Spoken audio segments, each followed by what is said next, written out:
Makanaa umeen ilaallaa. TikTok makanaa nama hedduudhaatu maqaa isaatiin banatee jira. Mee inni hunuu kamii inni noo TikTok kana ni qabamoo akkamii yaada jiru garte.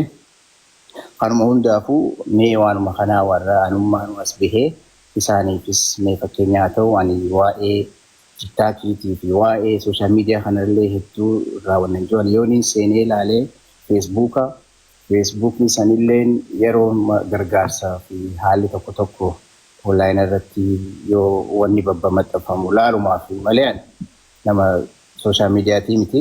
Immoo warraan tana dhugaa dubbachuudhaaf TikTok jechuun dirree mu'asharaa jechuun obboleessa fi.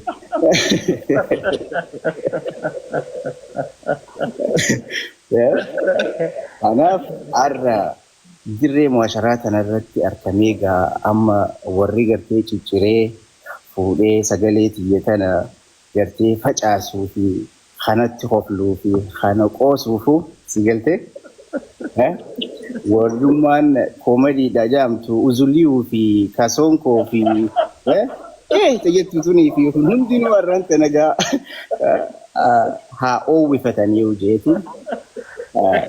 Jechuudhaaf ani dhugaa nama shabaabaa nama gartee nama hofluu fi jaalachuu nama simachuu nama hedduu kabajaa xiqqaa guddaa osoo hin jenne dhabaa fi qabaataa osoo hin jenne kutaadhaanii fi gandaanillee nama filuu miti. Immoo akkanatti sabaa fiyya dura taa'ee isaanii wajjin yaada tokko tokko wanna jechuun hedduu natti tola. Kanumaan wal qabsiisee immoo har'aan tanaa bu'aa hedduu takkaan na mudatee ani waan kanallee hin beeku immoo akkuma abdiin jeetti reefu isiniif tuqeetti ture waa'ee maqaa doktorummaa kana akkamii doktorummaa jennee Zakii yaamnamoo akkamii yaada jiru irratti gaafii dura hogguunanii geestii keessa seenu waan hin dhagaheen si'a. Osoo atiin dhufin dura dhiifamu osoo atiin dhufin dura maqaa baasaaf jennaani namu doktor Khaan Baabaa Khaan Haajii yaani doktorri heddummaannaan bas doktorummaa keessaa fudhannee nama kuno almost nama 4 irratti doktorummaa kana doktoreetii kabajaa siikan nu deemna nurraa fudhattaayii asumaanuu siin jenna mee akkam jedhu. Kana irratti deebisaa kan nu barbaada. Haalif ani dhugaa dubbachuuf doktorummaa sin barbaadu. Waan muuxannootti hin qabne siifi gartee dhugaa namni amma asirratti yogguu bahu ijoolleen keenya ni agarra doktoreetummaa kabajaa tagarteettiin wal qoosanii fi kanuma abbaanii fi kanne tana taati. Namni immoo bifa biraatti gara biraatti illee akka biraa hubachuu waan dandahaniif ani sanii yoo na yaamu baattan natti tole jeetii yaada dhiifamaa wajjin. Tole galatoomii Zakiin nama olii tana hin feene irraa takka ganan arke keessatti Zakiin jalqaba irratti obboleessa keenya abbaa hiyyeessaa yeroo tante qaalii aarsaa gootee sagantaa tana irratti nuuf argamuu keetiif galata maqaa kiyyaa fi maqaa uummata daawwattoota kiyyaatiin galatoomsin jechuu barbaada. Egaa daayirektii kama sagantaati seennaa gara sagantaa osoo hin seenne duratti Zakii waan jettu ni qabda. Sagantatti daayirektii seenuu deemna amma faragaa fi deebii. Dhugaa dubbachuuf nama waliin jedhullee hin jiru immoo waan na mudaterraa tasbii tanaan fidadhee galtee.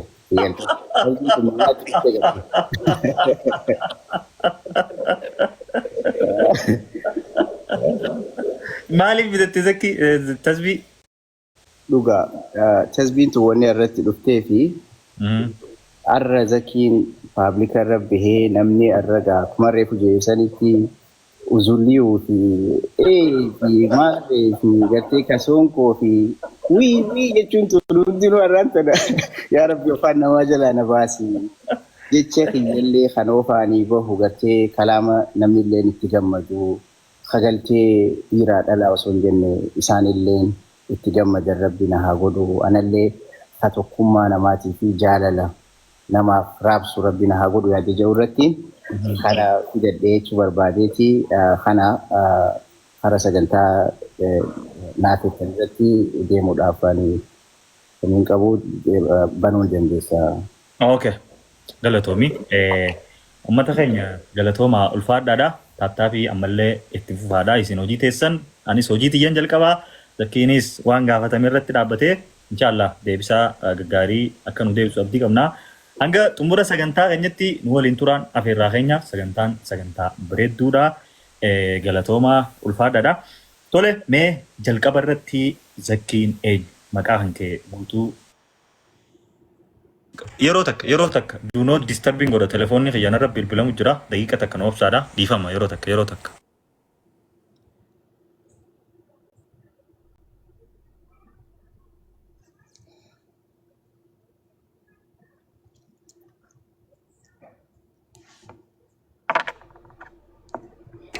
Okay. Difama. Thank you Sadiq Galatoma Ren Zaki Ziki. Asmanu Damsi Lamada challenge na kanname namni ol seen tanundi Zaki follow godhu akka daganne kuma Afrika dibba saddeet irra jira follow godhaadha. Tole mee jalqaba irratti maqaa kan kee guutuu Zakiin eenyu? Zakiin eessatti dhalate? Sambooda biyya baqaa eessa jiraate? Amma hoo eessa jira Zakiin? Maqaan kiyya Zaki Muhammad Idrisi ikin tidalate magala Haramaya ana Hararge Baha bikinin biya bakati Nairobi amma mo bikinin jiru magala Dallas Texas America daldala yeroodha. Galatoom jalqaba gaafa biyyarraa baatu bara kam ture akkasumatti umriin tante meeqa turte gaafa san gaafa karaa biyya baqaa deemtu? Dhugaa dubbachuuf yeroo ani biyyarraa deemu nama waggaa 8ti. Waggaa 8 biyyaa baate? Maaltu si mudate karaa kanatti yeroo deemtu achirraa kaatee aga Naayiroobii goofu? Maaliin makiinaa akkamis si dhiisan umrii xiqqoo saniin? Ani akkootiyaa fi abootiyaa wajjin biyyarraa ka'ee karaa Naayiroobii dhufe. Yeroo sanitti indege jaanini xayyaara xiqqaa tokko jira karaa 12 fuudhu. Sanini karaa Moyyaaleetiin achirraa horree Naayiroobii seenne.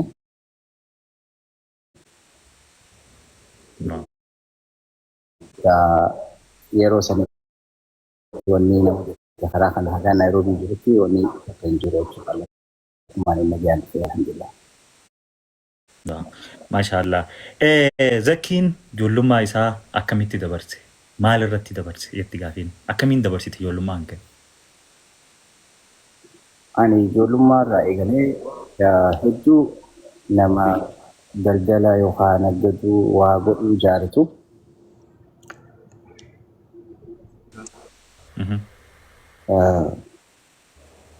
Jalqaba eegaan irraa bee Naayiroobiitti dhufee barnootaan eegalee. Usmaan barnoota barachaa jiruutiin jechuunis daldala naggada gartee ifumaaf achi keessa waa gurguranii fi waa bitee yaalaa erguu itti gale. Waan akkasiitiin eegalee daldaluma keessatti bareechuu dandeessan gabaabaa. Thank you. Sagalee jechuun jiran hordoftoonni sagalee Zakii sagaleen dhagahamu. Amma ni dhagahama. Yaa bilbila lafa wanna godhee jiranii sagalee isaan biraatti. Tole galatoom maaliif Zakii Daalaas siin jedhu turan hawaasni siitu baafate moo maqaa kana hawaasaatu siif baase? Zakii Daalaasiin beekamtaa hawaasa biratti eenyutu siif baase maqaa kana? Akkuma beekamutti Daalaasiin magaalaa Texas keessa jirtu. Maatu maqaa isaanii moggaasee naa moggaasee. Thank you. Ammallee sagalee jiru jirame sagaleen raakana qabeessa ni hojjaa ofirraa.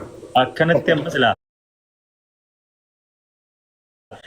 Bikka maayikii waan wayii xiqqoo silaa jala keesse akka sagaleen danteesseen. Hayyee.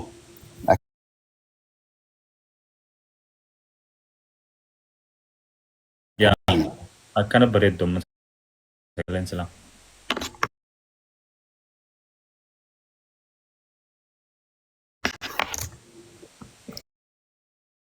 Beeni naman beektu jaani. Okay, amma ni dhagahama hordoftoota mee Zakii mee Amma dhagahama. Dhagahama. Okay, qulqulluudha sagaleen ni dhagahama amma. Ati na dhageenyaan isaan ni dhageenii maa rakkina qaba. Amma sinda amma bareeda. Okay.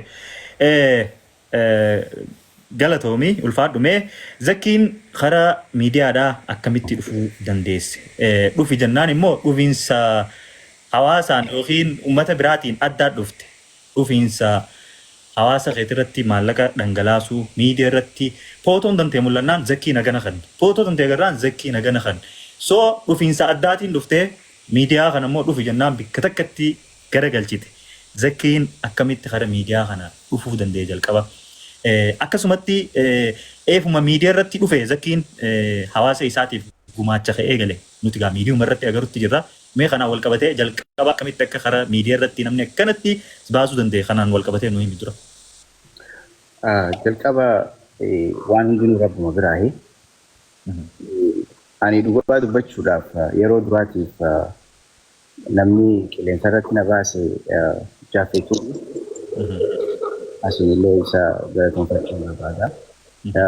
Waan paablika irra na baaseef osoo hin ta'in galateeffannu gatii nama tokko guyyaa tokko tola si oolee yookaan hawaasa kee biratti si baase galateeffamu waan qabu malee as keessatti ani baasuullee barbaadeetii miti yeroo hedduu innilleen waan osoo anaa fi inni osoo waliin beeyne duratti waan hedduu taniin godhaa ture jira jechuudha osoo paablikaa irratti hin baane duratti jechuudha.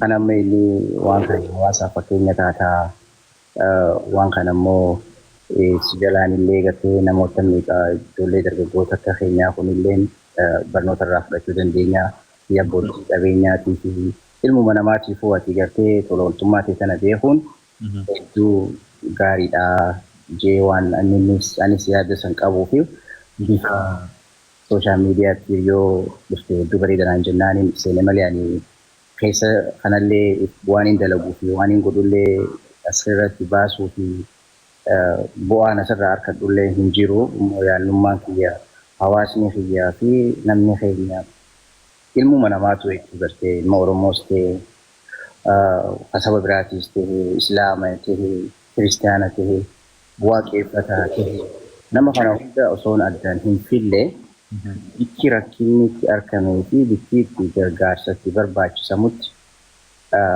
waan natti dhagahame waan anis ilma namaa ta'ee gartee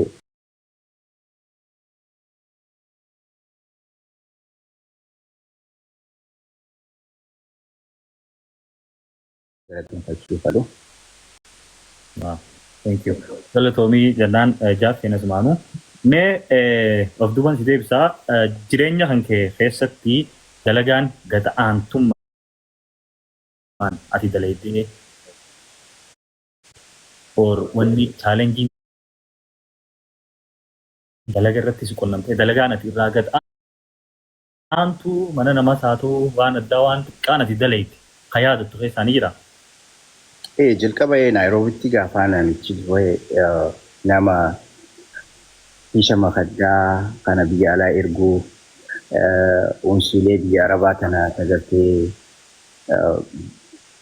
gaarisaa hojjaaniin qolda Somaalotaa sanii gurguramtu jira.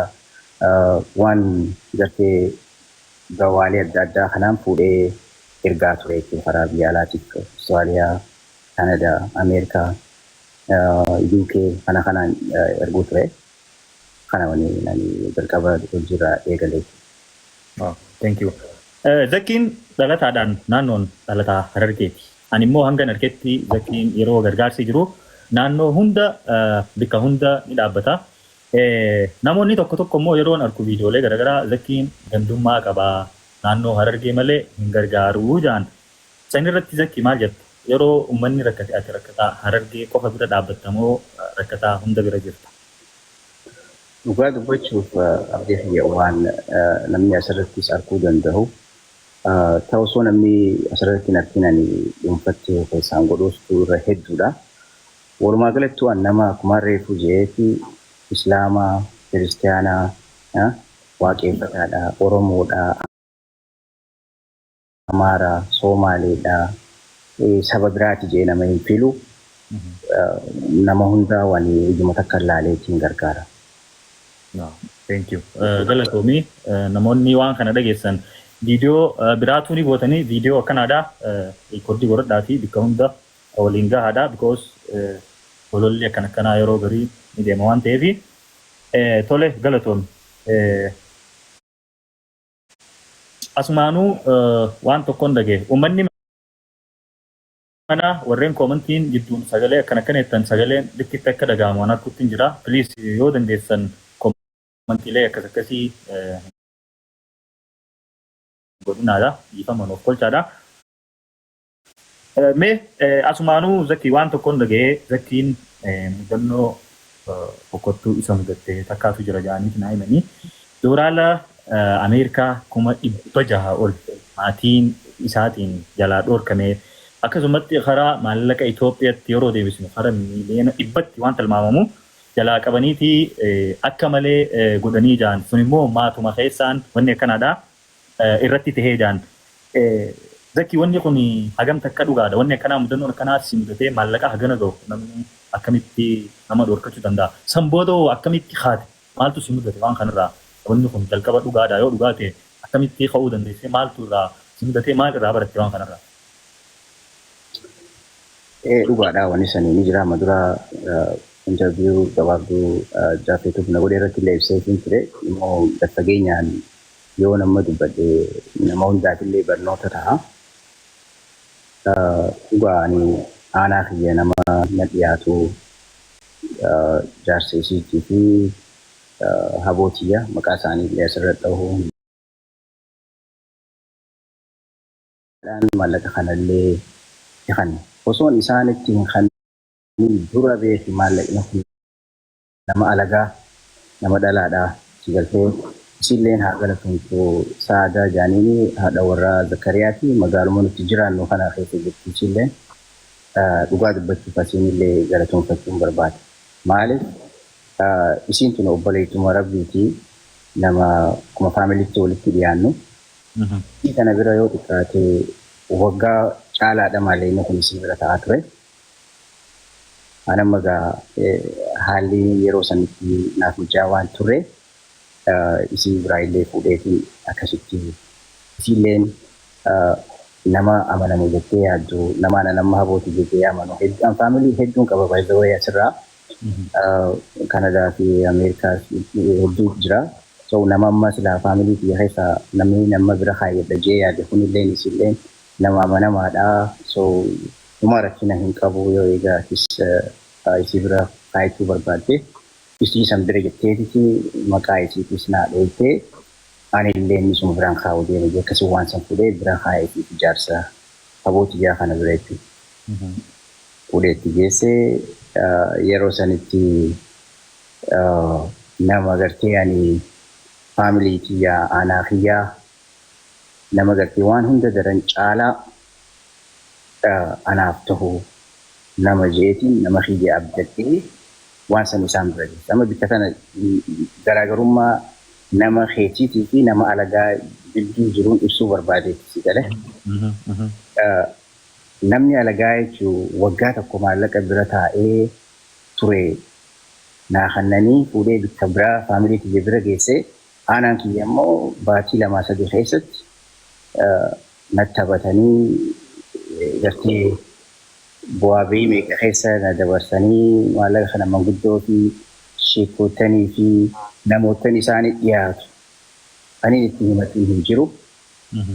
Maayyiirra gaa akka malee natti taphatanii yeroo sanitti anaa beeku dhugaa dubbachuudhaaf malee inni sanillee na barbaachisa. Muciyyoo tiyya xiqqoo takkaa jira. Tamma yeroo hedduu onlaayin kanarratti du'aayilee godhaa fi je'ee yeroo hedduu dubbatamtu. Mucayyoonni nama fayyaadhaan dhalatte yoo tiyya lammaffaati zikiraa jaaniini sukkaraatu guyyaa keessaa isitti dhufe isii amataa fi baatii takkaa. Amataa fi baatii jaha sooyi. Guyyaa keessaa sukkaritti dhufe. Ana yeroo sanitti kanaanuu bakka yaadawaa jiru rifadhee yeroo umriitti jetti ani gaddaa agartee akka malee garaan kiyya kun na badee gaafa ilmoon kiyya san dhukkubsatte sani garte. Yeroo sanitti jechuun maallaqa kanallee na barbaachisaa maallaqa kiyya kana naa kannaa yoo dandeessan mee cinallee naa kannaa. yookiin illee mee hanguma feetan fudhadhaa hanga kana nu biraa qabdaa ja'aatii naa kannaadhaa je'eniitiin dadhabe. Akkasitti obboleessa kiyya maallaa sangaa isaanis ani jaarsa isii nama akka saahibaatti walitti dhiyaannu nama wajjin yeroo gaarii hojii dabarsinu sababnummaan an waan kanaa fuudhee itti halluu danda'e sababa isa akka gartee saahibaatti walitti dhiyaannu. Maaliif faamilii daran caalaa bas hedduu walitti dhiyaannaa jaarsa isii kana. Innilleen isaan jala goreeti isaan wajjin faamiliidha waa'ee faamilii keessa galuu hin danda'u. Daanjee hawaasa fi manguddoon guutuu ergullee dubbii karaa isaaniitti jechuudha dabarsa. Gabaabumatti haalli keessa dabree yeroo sanitti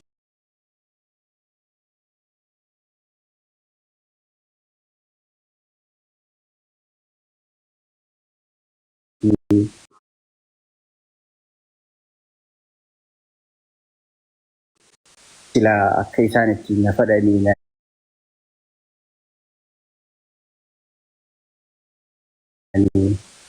yookaan deemee miidhaa isaan irra fiduu yookiin akkaan ummaanuu maatii tiyyaa fi jiruun tiyya sunillee laaqamtuu